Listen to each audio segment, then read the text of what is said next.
Thanks for joining us learning how to make refrigerated sourdough bread.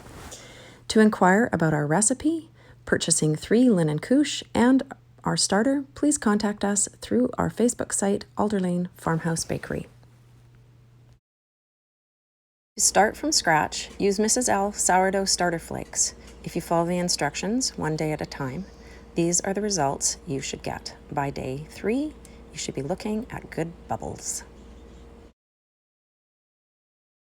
Following the recipe, you can have everything measured out ahead of time. Keep in mind, I'm making 3 times the amount you would with the recipe. I've got my levain built up to the size I need. I'm scooping it out and putting it into the flour that I've pre-measured and the water that I've pre-measured. That should be at approximately 90 degrees. Once you've measured the exact amount that you need, you're going to mix this up, and you can do so by dipping your hand in water to keep it from sticking too much, or alternatively, you can use a spatula. Mix it up so that you don't have any dry spots. And then you are going to let this sit, and I like to mark where my starter begins so that later in the day I can see how lovely it has risen. This bubbly levain is just super satisfying. At 3 o'clock, you're going to make your autolyse. Autolyse is simply your flour and your water. You're putting these two together and you're mixing it by hand. The microbial elements from your hand actually create your own type of sourdough. And it might get a bit mucky, and that's completely to be expected. You can dip your hand in water, and you just mix this together, and note that there aren't a lot of gluten threads. It's just tears apart very easily. Your autolyse has been sitting for approximately 20 minutes, and now I'm adding a tiny bit of yeast, which helps boost these loaves as they sit in the fridge overnight. And I've pre-measured some pumpkin seeds and sunflower seeds. Keep in mind, I'm making 3 times the amount your recipe is showing. And I've pre-measured my salt, and I'm sprinkling that in as well. And then I'm taking my levain and I'm adding that to the mix, and we start to incorporate. So you're folding over and mixing it in, and you can tell that there's just a little bit more gluten in here now that it's just been sitting for those 20 minutes. It's quite a different dough and does not stick to your hands so much. And once I fold it over a few times, I do what's called the pinching method, and I'm going to wet both my hands, and I'm going to pinch these ingredients all together to try and help incorporate them.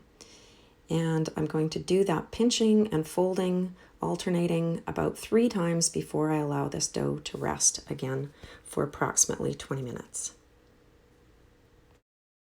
I'll just speed up the video a bit so you can at least see the process, but not have to watch for so long.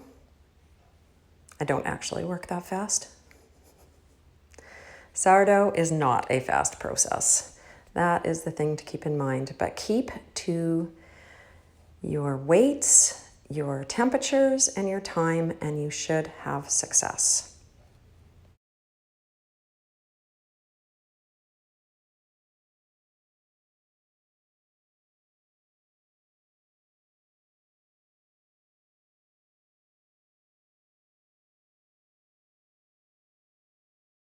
Once you're comfortable with the process, start playing around with your flavors. Here's some fenugreek, some dried herbs are a good thing to add because they don't change the consistency of your dough.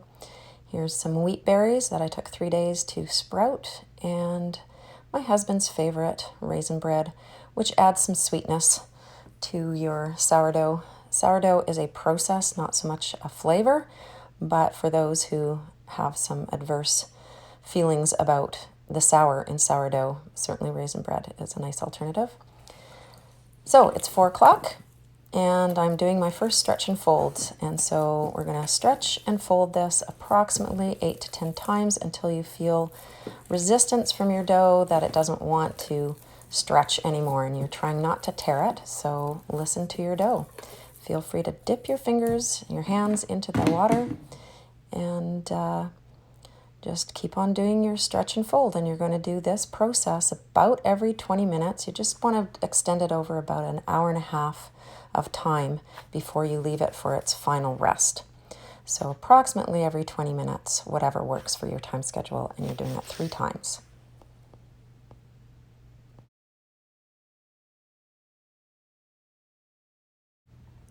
Another satisfying aspect, seeing that window in your dough when you can just sort of see through the dough, but it isn't tearing.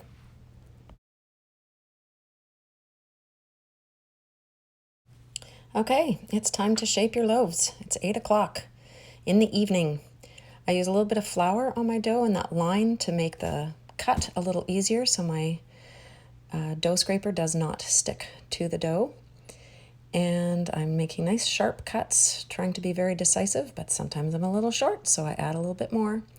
And this is my rising system. I've made linen cloths and found some dollar store baskets, and my dough does not stick to these linen cloths. And now I'm shaping the dough. I've got a couple of examples here of how I do it. This is a fairly loose skin on this one because I just find it works for the pumpkin sun. And you're doing the stretching and folding and then rolling it together, and a little bit of tension on the table, pulling it towards me, getting my hands a bit floured if I need to so it doesn't stick. And here's another example, doing it in a bit of slow motion for you so you can see how much it's stretching, and note that the dough is not tearing at all. No water being used at this point. Don't wet your hands. If you need the dough to not stick to your hands, just rub your hands in a little bit of flour. But don't put excess flour on your dough because that flour will create bigger holes in your final product.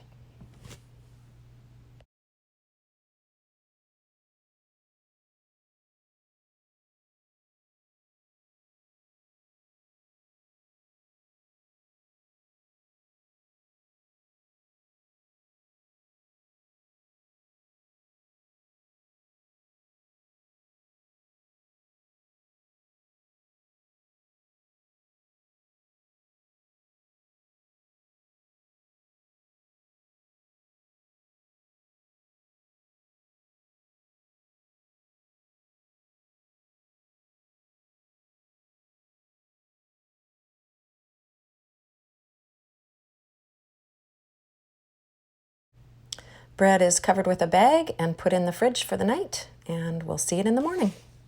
Oven has been heating at 500 degrees, and follow the schedule for how I actually bake the bread. I'm just doing a little fancy scoring here with a lovely tool with a razor blade in it that gives some fine cuts. Don't actually work this fast, but you get the point. And then I'm going to use an X-Acto knife to make a venting slash for my bread. X-Acto knife is great. You can change your blade. It's inexpensive. It's been a great tool for me. Here's my clutch system because I cannot have 9 Dutch ovens to bake my bread. I do 9 at a time in my oven. Eye screws, dollar store pots, and some washers. And there you have it, the finished loaf with a nice little ear on it, that pokey part. And that's a satisfying loaf. I hope you are extremely successful with using my recipe and my methods. Be creative, have fun, don't get discouraged. Keep in mind that time and temperature are 2 of your most important ingredients. And most of all, just have fun. We'd love to meet you. Come to the Comox Valley Farmers Market to meet us at Alderlane Farmhouse Bakery and stop and say hello. All the best. Happy baking.